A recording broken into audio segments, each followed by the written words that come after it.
Assalamualaikum warahmatullahi wabarakatuh. Bismillah, alhamdulillah, wassalatu wassalamu ala rasulillah wa ala alihi wa ashabihi wa man tabi'ahu wa wala.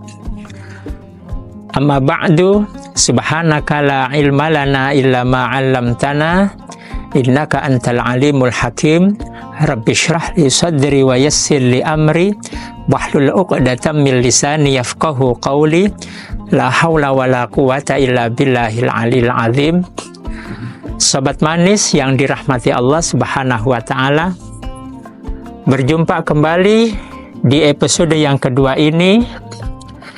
Kali ini kita akan membahas tentang mubtilatus shaum, hal-hal yang membatalkan puasa. Dikatakan bahwasanya mubtilatus shaum qismani, ada dua bagian perkara-perkara yang membatalkan puasa. Yang pertama adalah qismun yubtilu thawabas shaum las shaumu nafsahu. Ada yang membatalkan pahala puasa tapi puasanya tidak batal. Jadi yang batal adalah pahalanya, sedangkan puasanya adalah tetap dianggap sebagai puasa yang sah. Cuman dia tidak mendapatkan pahala puasa. Fala yajibu alaihil qada, maka bagi orang tersebut tidak wajib untuk melaksanakan qada karena puasanya sah. Tapi perlu diketahui, dia tidak mendapatkan pahala dari puasa yang ia lakukan. Wa tusamma al-muhbitat. Perkara ini disebut dengan al-muhbitat. Perkara yang membatalkan pahala puasa, tapi puasanya tetap dianggap puasa yang sah. Yang kedua, sahabat manis yang dirahmati Allah Subhanahu wa taala, wa qismun yubtilus shaum wa kadzalika ats-tsawab. Yang kedua, yang membatalkan puasa adalah hal-hal tersebut membatalkan puasa sekaligus juga membatalkan pahala puasa. Artinya ada perkara-perkara yang membatalkan puasa dan sekaligus orang tersebut tidak mendapatkan pahala puasa. In kana bi ghairi udhrin, apabila hal tersebut dilakukan tanpa ada udzur, fayajibu fihil qada, maka orang tersebut wajib untuk mengqadha puasanya. Wa tusamma mufattirat, hal-hal ini disebut dengan al-mufattirat. Sobat manis yang dirahmati Allah Subhanahu wa taala, maka kita harus pahami apa saja yang termasuk dalam kategori al-muhbitat dan apa saja yang masuk dalam kategori al-mufattirat.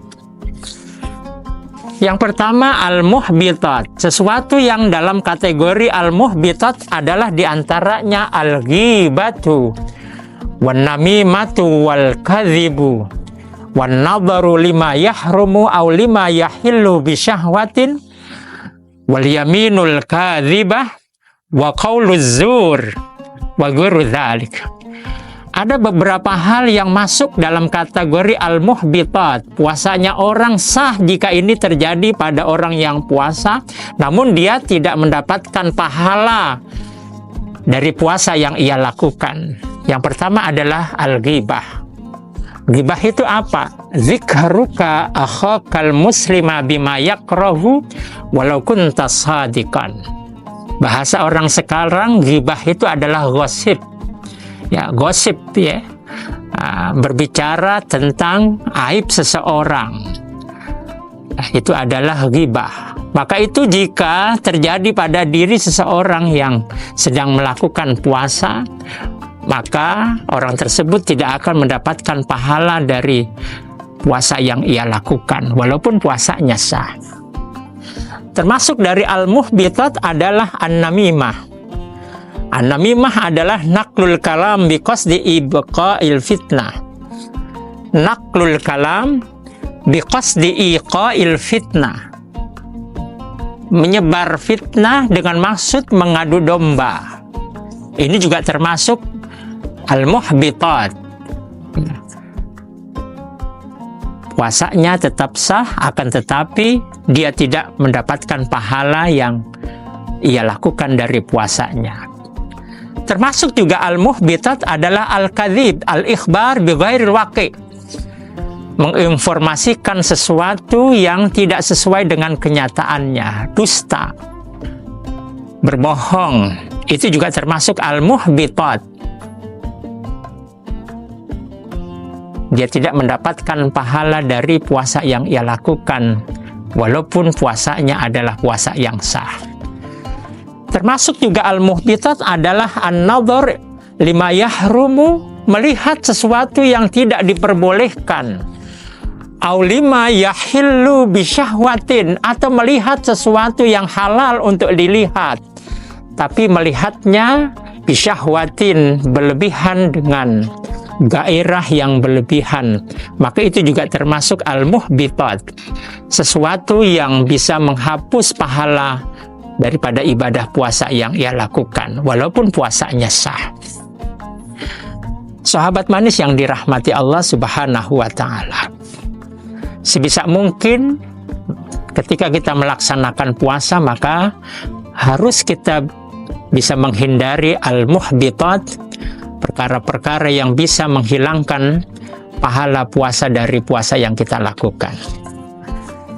Yang kedua adalah al-mufattirat, sesuatu yang membatalkan puasa, sekaligus juga sesuatu tersebut adalah sesuatu yang membatalkan pahala puasa jika terjadi pada orang yang puasa bi ghairi udhrin, tanpa ada udzur yang dialami. Di antara al-mufattirat adalah ar-riddatu, murtad. Ketika ada orang berpuasa di tengah hari Ramadan, terjadi pada dirinya murtad, maka puasanya batal dan sekaligus dia tidak mendapatkan pahala dari puasa yang telah ia lakukan. Yang kedua di antara al-mufattirat adalah al-haid wan nifas wal wiladah. Terjadinya haid, nifas ataupun melahirkan. Maka batallah puasanya dan dia tidak dapatkan pahala dari puasa yang ia lakukan. Yang ketiga, termasuk di antara perkara yang membatalkan puasa adalah al-junun walau lahdatan. Gila walaupun sebentar, maka puasanya batal walaupun gilanya adalah sebentar. Yang keempat, yang termasuk perkara yang membatalkan puasa adalah al-ighma was sukru, pingsan ataupun mabuk. Idza amma jami'an nahar, jika itu terjadi sepanjang siang, maka puasanya batal dan tentunya dia tidak mendapatkan pahala dari ibadah puasa yang ia lakukan. Termasuk juga al-mufattirat, perkara-perkara yang membatalkan puasa adalah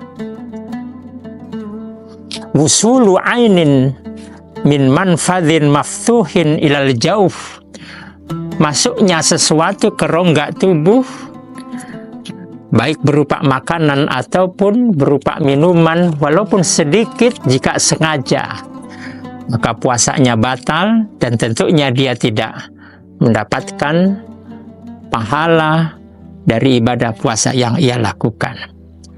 Demikian sobat manis yang dirahmati Allah Subhanahu wa Ta'ala, mudah-mudahan dapat kita pahami dua hal yang membatalkan puasa. Yang pertama adalah al-muhbitat, batal pahala puasa walaupun puasanya sah, maka dia tidak wajib untuk mengqadha puasanya karena puasanya sah, namun dia tidak mendapatkan pahala dari ibadah puasa yang ia lakukan. Maka dikatakan kamin saimin laisa lahu min siyamihi ilal ju' wal atas. Banyak orang yang puasa tapi dia tidak mendapatkan apapun dari Allah Subhanahu wa Ta'ala, kecuali yang ia dapatkan adalah lapar dan haus saja. Kenapa? Karena dia tidak bisa menjaga dirinya dari hal-hal yang membatalkan puasa yang berupa al-muhbitat. Yang kedua, mudah-mudahan kita bisa menjaga diri kita dari al-mufattirat yang membatalkan puasa sekaligus pahala puasa.